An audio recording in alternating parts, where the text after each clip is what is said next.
আজি আমাৰ স্বাধীন ভাৰতেৰ প্ৰথম শহীদ ডক্টৰ শ্যামাপ্ৰসাদ মুখাৰ্জিৰ জীবনী সম্পৰ্কে সৰুকৈ আমি এটা কিতাপ উন্মোচন কৰিলোঁ। এই উন্মোচনী সভাত আজি উপস্থিত থাকে উত্তৰ প্ৰান্তৰ আমাৰ বৌদ্ধ প্ৰমুখ ৰথীন্দ্ৰ সিনহা দা, লগতে আমাৰ কোকৰাঝাৰ জিলা সভাপতি ৰাজকুমাৰ ব্ৰহ্ম ডাঙৰীয়া, আমাৰ সংঘৰ কোকৰাঝাৰ জিলা সংঘ চালক নিশুদা পূৰ্ণৰূপে সহযোগিতা আৰু তেওঁ এই কিতাপ লিখি ওলাবলৈ আমি 3 মাহত সক্ষম হ'লোঁ। আৰু আমাৰ লগতে আছে আমাৰ পাৰ্ক এণ্ড কনষ্ট্ৰাকশ্যন কমিটিৰ উপসভাপতি ললিতা নাৰ্জাৰী আৰু বিশিষ্ট ব্যৱসায়ী বাপি দে আৰু লগতে আমাৰ জ্যেষ্ঠ বিশ্ব হিন্দু পৰিষদ। ক'ব বিচাৰিছোঁ ডক্টৰ শ্যামাপ্ৰসাদ মুখাৰ্জীৰ এই জীৱনী লিখিবলৈ আমি ইচ্ছুক হোৱাৰ এটাই কাৰণ হ'ল যে আমি সকলোৱেই ভাৰতবৰ্ষত বসবাস কৰোঁ, কিন্তু সকলোৱে ৰাজনীতি কৰোঁ, কিন্তু আমি এটা বস্তু পাহৰি যাওঁ। আমাৰ যে এখন দেশ, আমি সকলোৱে ৰাষ্ট্ৰৰ হতে ৰাষ্ট্ৰ হিতে কাম কৰিব লাগে। আমি আমাৰ পৰিয়ালটো লৈ যে ব্যস্ত থাকিম সেইটো নহয়। যদি আমি দেশৰ কাৰণে কাম কৰিবলৈ আহিছোঁ তেনেহ'লে আমি দেশৰ কাৰণে আমি নিজৰ স্বাৰ্থক ত্যাগ কৰি দেশৰ উন্নতিৰ কাৰণে, দেশবাসীৰ উন্নতিৰ কাৰণে আমি আগুৱাই যাম বুলি আশা কৰোঁ। আৰু এই কিতাপৰ মাধ্যমত স্পষ্টভাৱে ফুটি উঠিছে ডক্টৰ শ্যামাপ্ৰসাদ মুখাৰ্জী নিজৰ জীৱনৰ আশা ত্যাগ কৰি আৰু নিজৰ পৰিয়ালৰ কথাও চিন্তা নকৰাকৈ তেওঁ দেশৰ কাৰণে কাম কৰি থৈ গ'ল। ডক্টৰ শ্যামাপ্ৰসাদ মুখাৰ্জী যি আমাক দেশবাসীক প্ৰেৰণা দি থৈ গ'ল, সেইটো আমি প্ৰত্যেকেই অনুসৰণ কৰি যাব লাগে।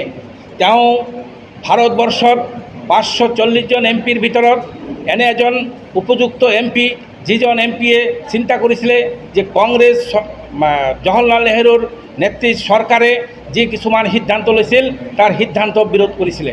যেনে 370 ধাৰা আৰু 35A আৰ্টিকেল বাতিল কৰিবলৈ ডক্টৰ শ্যামাপ্ৰসাদ মুখাৰ্জীয়ে দীৰ্ঘদিন আন্দোলন চলাই গৈছিল।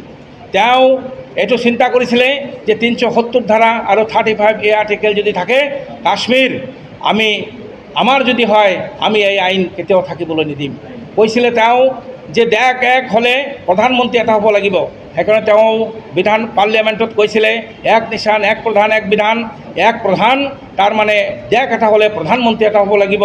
যদি দেশ এটা হয় নিশান এটা হ'ব লাগিব, দেশ এটা হ'লে আইন এটা হ'ব লাগিব। ইয়াৰ অৰ্থ হ'ল আগতে কাশ্মীৰত পাকিস্তানৰ পতাকা উৰুৱাইছিলে। আমাৰ প্ৰায়ত প্ৰধানমন্ত্ৰী অটল বিহাৰী বাজপেয়ী যেতিয়া NDA চৰকাৰ হ'ল, প্ৰধানমন্ত্ৰী হৈ তেওঁ কাশ্মীৰত নিৰ্বাচন কৰিছিলে আৰু তেওঁ এই ফ্লেগ তেওঁ ওপৰাই পেলাই দি তেওঁ ভাৰতৰ ফ্লেগ প্ৰথম কাশ্মীৰত। আৰু নৰেন্দ্ৰ মোদী ডাঙৰীয়াই আজি NDA চৰকাৰৰ আমি যেতিয়া বলিষ্ঠ হিচাপে শাসন কৰিবলৈ শাসনভাৰ ভাৰতবৰ্ষৰ মানুহে আমাৰ নৰেন্দ্ৰ মোদী ডাঙৰীয়া দেৱক দিলে, তেওঁ তেতিয়া 370 ধাৰা আৰু 35A আৰ্টিকেল উঠাবলৈ সক্ষম হ'ল। আজি ডক্টৰ শ্যামাপ্ৰসাদ মুখাৰ্জীৰ যিটো সপোন আছিল 370 ধাৰা 35A আৰ্টিকেল আৰু এক নিশান এক প্ৰধান এক বিধান যিটো শ্লোগান আছিল, এইটো সম্পূৰ্ণ হ'ল। সেইকাৰণে আমি 75 বছৰ অমৃত মহোৎসৱৰ সন্মুখত ৰাখি আমি এই ত্যাগী ব্যক্তিজনৰ কিতাপ উন্মোচন কৰিলোঁ।